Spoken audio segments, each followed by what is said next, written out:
할렐루야. 새해 여러분 축복 많이 받으시길 바랍니다. 저는 오늘 설교를 통해서 믿음에 대한 이야기들을 좀 했습니다.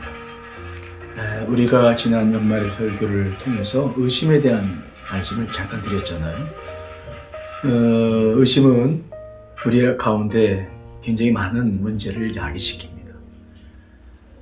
오늘 하나님께서는 의심에 가득 찬 이스라엘 백성들을 홍해바다 앞으로 인도하십니다. 그리고 뒤에서는 애국 군대를 이제 또 바로의 마음을 완악하게 해서 추격하게 만들고 이스라엘 백성들이 진퇴양난의 위기에 이제 처하게 되죠.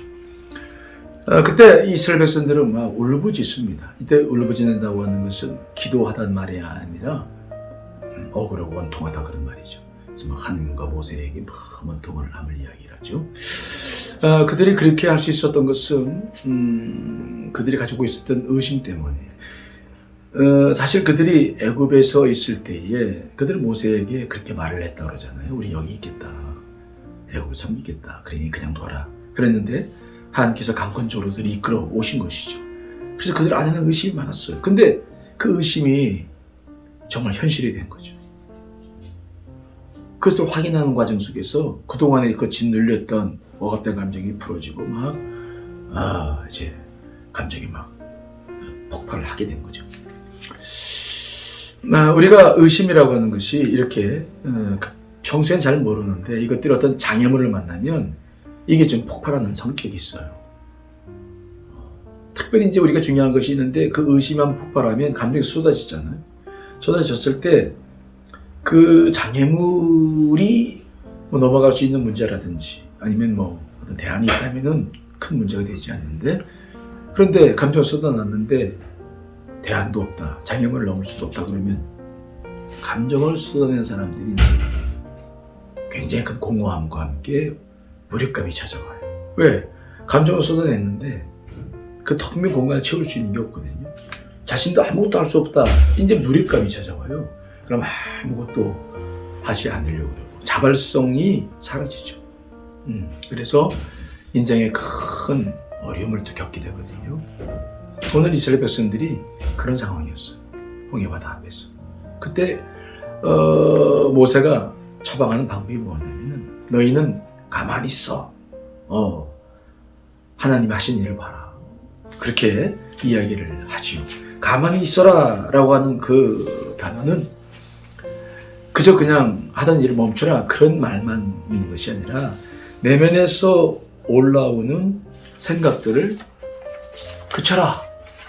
그래서 14절에 나와 있는 가만히 있어 라는 말, 타하, 리슈라는 단어는 저를 깨우고 침묵을 지키면서 받아들여라, 수용하라 그런 말이죠.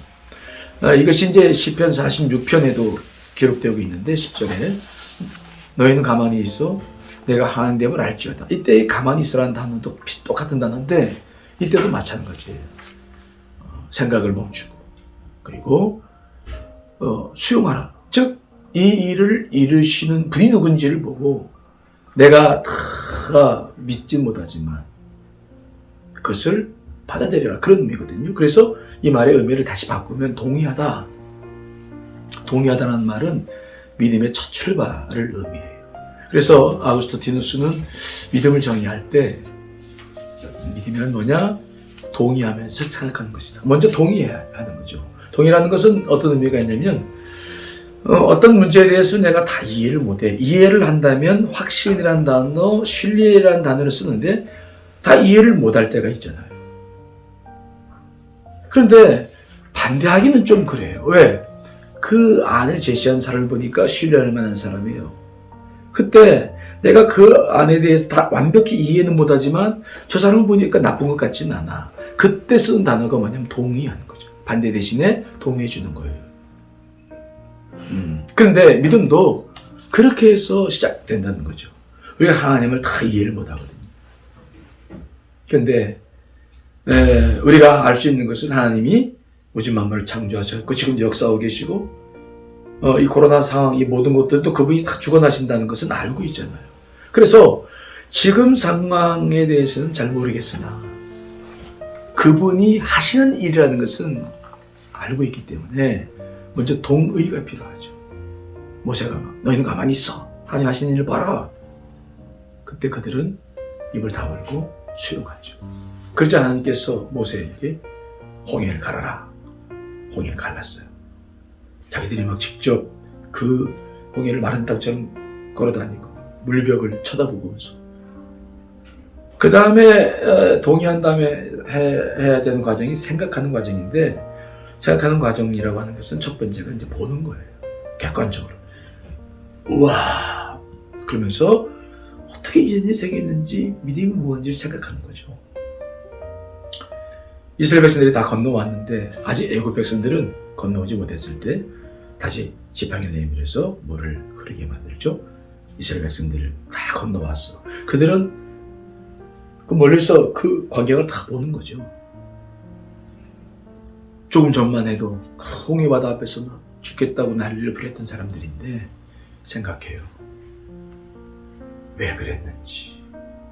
너무 두려웠던 홍해 바다도 갈라지고 두려웠던 애국 군대들도 하나님께서 역사하시니까 그냥 물속에 수장되는 것을 바라보면서 하나님을 믿는다는 게 무엇인가를 생각하면서 그들이 이제 믿음을 갖기 시작해요.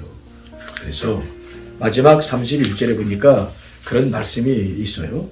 이스라엘이 여호와께서 애굽 사람들에게 행하신 그 큰 능력을 보았으므로 백성이 여호와를 경외하며 여호와와 그의 종 모세를 믿었더라.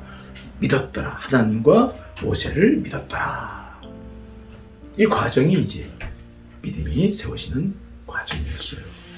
우리는 새해가 어떻게 될지 잘 몰라요. 그러나 한 가지 아는 게 있습니다. 하나님의 주권 아래 모든 것이 이루어질 줄 믿습니다. 때문에 우리는 하나님께 마음의 문을 열고 그분께 동의하면서 한 해를 시작할 수 있지 않습니까? 그 동의로부터 믿음은 형성되는 것입니다. 여러분, 새해에는 그렇게 믿음으로 승리하시는 여러분 되시기를 간절히 축원합니다. 아멘.